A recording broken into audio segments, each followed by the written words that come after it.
Uh, Everything's a project, anything's a project, and no, nothing's for sale right now because I'm a hoarding bitch.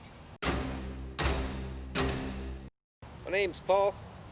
I'm the co-host of the channel, I guess you could say, but recently with the IRA builds, the face of what's going on in the background right now. I am. Do I really have to go over my age? Holy crap! Oh God, no! I just turned 29 recently, so I've been around for a little while. Not horribly too long. Uh, do I own in my name? In your name. In my name. Uh, a 2013 Ford Taurus. Uh, That are your projects. my projects? Well, active projects. Pretty much fucking everything here. I actually have to count. Let's see. 1, 2, 3, 4, 5, 6, 7, 8, 9. I don't count the one behind it. That's just a parts truck. So I've got 9 in total. I've got this SUV behind me, the Dakota, which we've been working on. Hopefully, that's not going to be a project for much longer. And a few cars and a minivan. Well, 1, 2, 3, 4, 5, 5. I just got to put air in that one.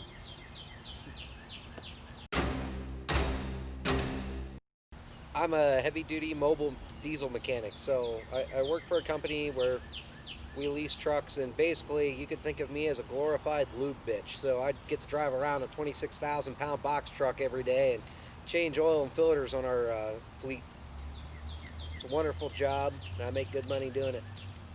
Not good enough to get rid of my projects, but good enough to survive ish.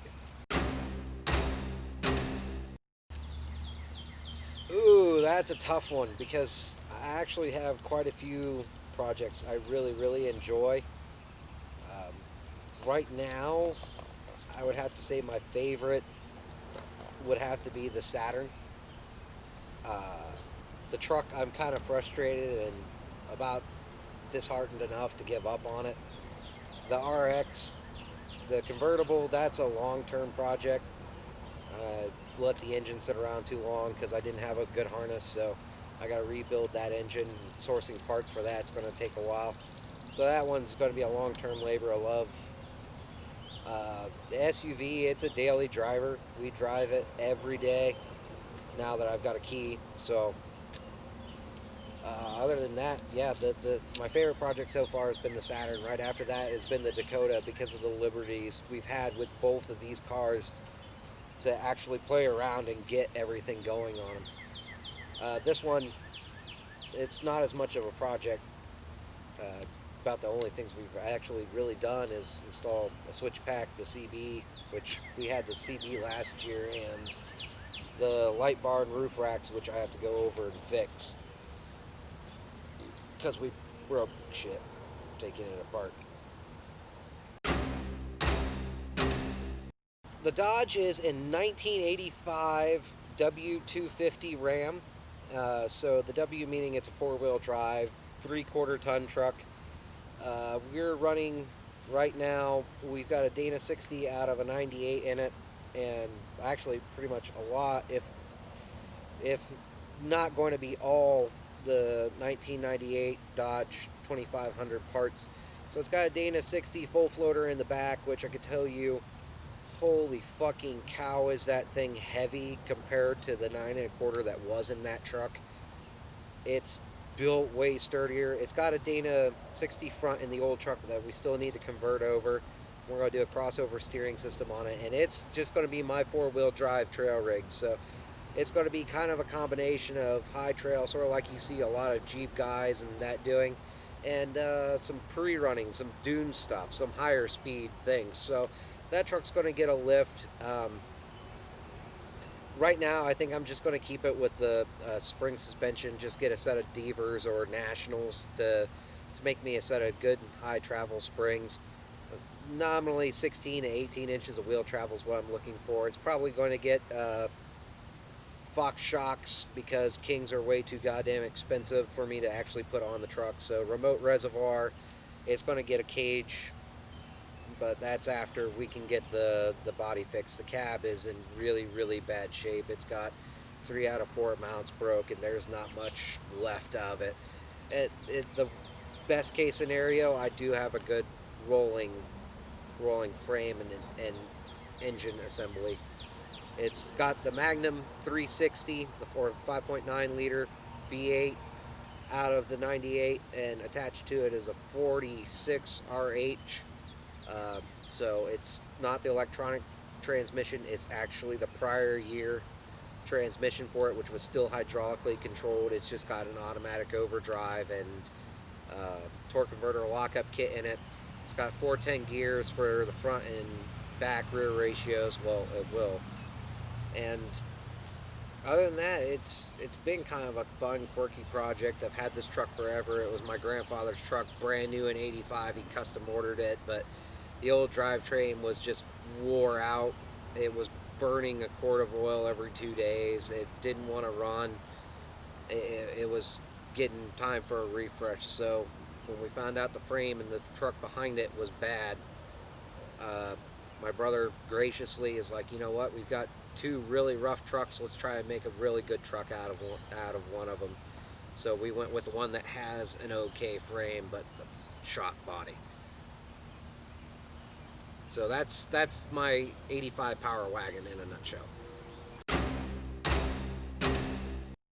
Okay, so as far as that, I don't have a whole lot of high performance motorsport experience. I kind of delved into realms here and there, kind of helped my buddy up in Michigan once in a great while, do something fun. But as far as driving, I've kind of dove into doing a bunch of stupid shit off road, not any actual race stuff. About the closest I got to actual driving experience for racing per se would be with my RX-7 Vert. It was real heavy, but I was a part of the autocross club in college, so that's about as close as I got. Went to college of University of Northwestern Ohio, so we're like Wyotech without all the bullshit. It was a fun time. The teachers are all right. Curriculum was okay. It was a little pricey, but I didn't look at the prices of Wyotech because, well, I heard they can be real dicks about certain things. Considering I helped found it forever, the entire time. How long is that? So we started the flight crew back in mid to late 2010. That's when the Five Stooges were all a really big thing. It was really more four out of than five, but we added him in the mix because he had fun with it too. The other two, you'll probably one I know for sure you'll see. Who did you add? You can't say him. Oh, He's I, not on I camera. added my brother Jay. So one you'll probably see in excerpts from The Gambler when we finally get that all said and done, and the other you won't see him. He joined the military. Oh, wow. So the final thoughts on what's going on. Well, I'm kind of hoping that we can get everything boosted so I can get some better equipment going on here. I need to actually get a shop. I'm eventually going to get there. It's a process. Uh, the city does not like handing out permits for nothing, and plus they don't give me as much information as I want. Other than that, uh, this gambler project, I'm hoping to be able to have us bring more of these style things in. The kooky, quirky shit. Like I honestly don't want everything to be serious and gung ho and have to worry about well, I have to get this project done by this time. We found out the hard way exactly how that goes with the Dodge Dakota project that we have because we're on a time crunch with it, and everything was going wrong. We didn't have time to play with everything that we wanted to do, so it's work in progress. I'm just hoping to kind of be able to do more fun and quirky stuff, and be able to bring it to you guys, and help out the channel and help out us get everything set up better so that we can better do it. I mean, we're supposed to be the gold standard of shit, so that's kind of the whole ordeal there.